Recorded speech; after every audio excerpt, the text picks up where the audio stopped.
Boxers or briefs? Boxer briefs. Boxer briefs, yeah. Briefly in boxers.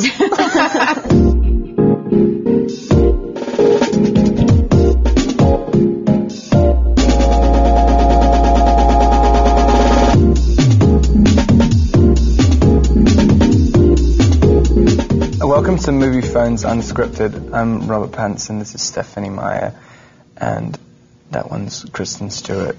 We're here to talk about our film, Twilight. We're going to ask each other some questions, and some of your questions, as well as some of our own. I'll start with the first question. Annie in Phoenix, Arizona, wants to know in what ways you relate to Bella, Kristen. I was like more self-conscious when you guys asked me this question.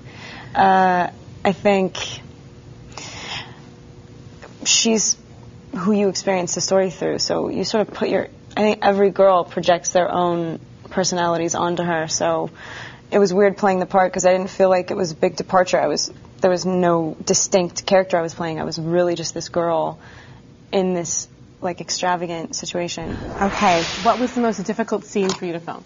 Probably the scene where I have to look at the guys who are hassling Bella, and the description in the script was he gives a look so devilish, so animalistic in its rage, in its fury that it terrifies full grown men. And coming out with my little bouffant hairdo, white makeup and a pea coat is quite difficult to look very scary. I wouldn't have guessed that one. It's cool. It was tough. I nearly quit because of it. Really? Oh my God, he almost punched me in the face like 5 times. I should have been on set that day.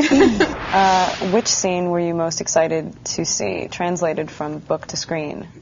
I mean, I think the main one for me was always the meadow because, that's where it all started. That was the one that I saw in my head first, so I wanted to see that. But I think I was surprised that in the end, the one that, I don't know, I guess there's like the most, what's the word, like delight in scene was the baseball scene. Mm-hmm. I mean, that one was just so much fun to watch. It kind of blew me away, so there's those two. All right, if you could remake any movie, like from any period, recent, forever ago, and be the star, which one did you do? I would love to have been the voice of Mowgli in the Jungle Book. Tell us one thing about yourself that most people don't know. I'm really cool. We're so lame. Oh my God, you cannot do this. I tell everybody the one thing people don't know is I tell everybody everything all the time. Well, maybe people do know that because I keep telling them everything. I've already repeated myself. I start repeating myself to people who I've met for 2 dates.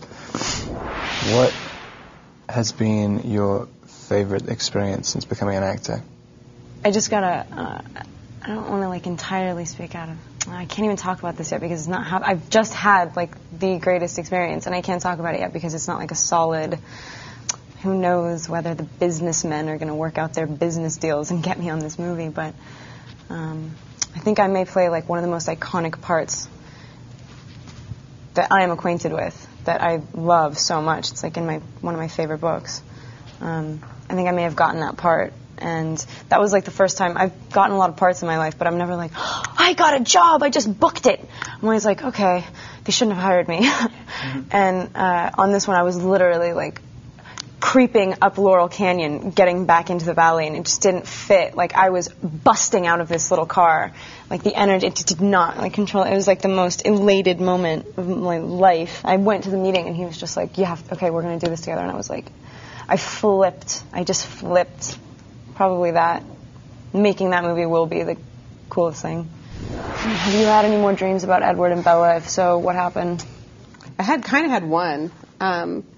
After I was working on New Moon, I had this I was like sleeping in the guest room because my husband had a horrible cold, and so I wasn't like in my normal surroundings. And I had this dream that I don't know how much it was a dream and how much I thought about it afterwards because I was kind of out of it, but that Edward actually showed up and told me I got it all wrong. And he existed and everything, but he couldn't live off the animals, and he really was, hunter like any other vampire. And I kind of got the sense he was about to kill me. It was really terrifying, and it was bizarrely different from every other time I've thought about his character. And so then that was cool in a way, too, because it added something extra to my view of him. Oh, that's weird. Can you just make your best sexy face? Please. That's a request, no question. Can you? Can you do it? I thought I was already doing it. No, I need to get, I can't saturate the market too much. Smart, yeah. Stephanie, what other projects are in store for you? Do you plan to write a sequel to The Host, or will you finish Midnight Sun? Just want to say right now, I didn't leak it. I actually know that. Oh, really? Did you actually I do know that. You know, like investigated. Yeah. No, it wasn't. Oh, come on! Like I'm going to say that right now. No, I mean it wasn't. I thought it was me for a bit because I forgot where I put it on my computer. No, because if you knew, you wouldn't be live right now, Rob. FYI. No, I mean. This is what I've learned in the last 6 months. If you say, this is my next project, and you're just answering a question like really, honestly, what am I working on right now? All of a sudden people expect in 6 months they're going to be able to go buy this book on the shelf. And it doesn't work that way. First of all, it takes a lot longer than that. And secondly, I change my mind all the time. I'll start a book and be like, this sucks, I'm moving on, and do something else.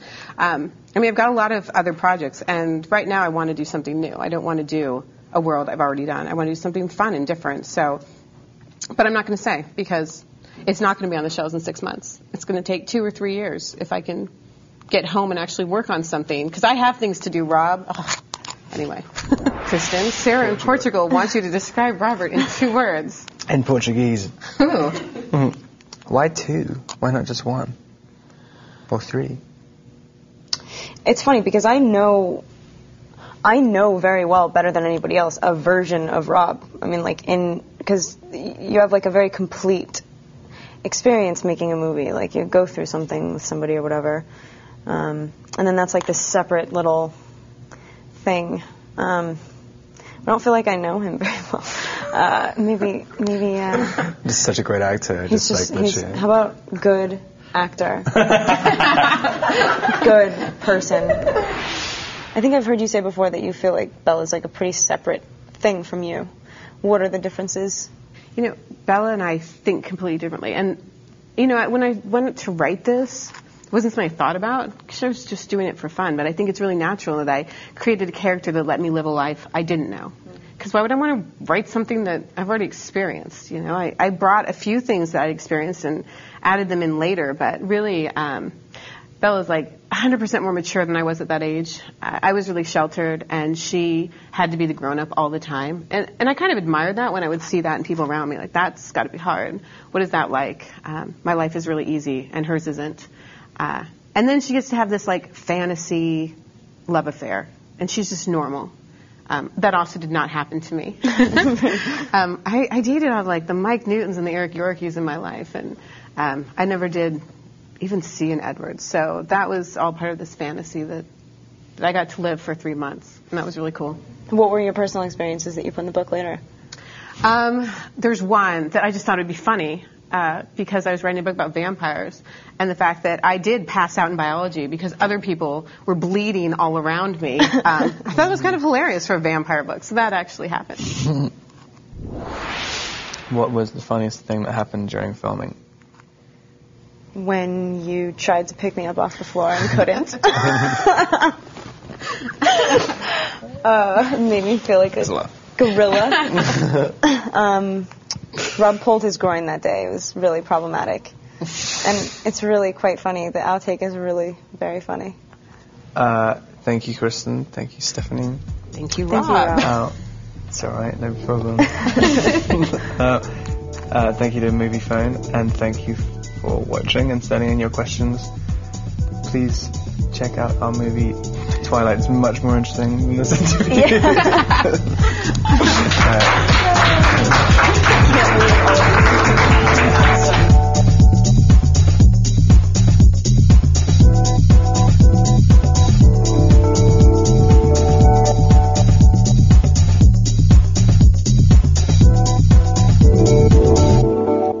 So what's your next project? Writing the Rob Pattinson story. It's a tell-all.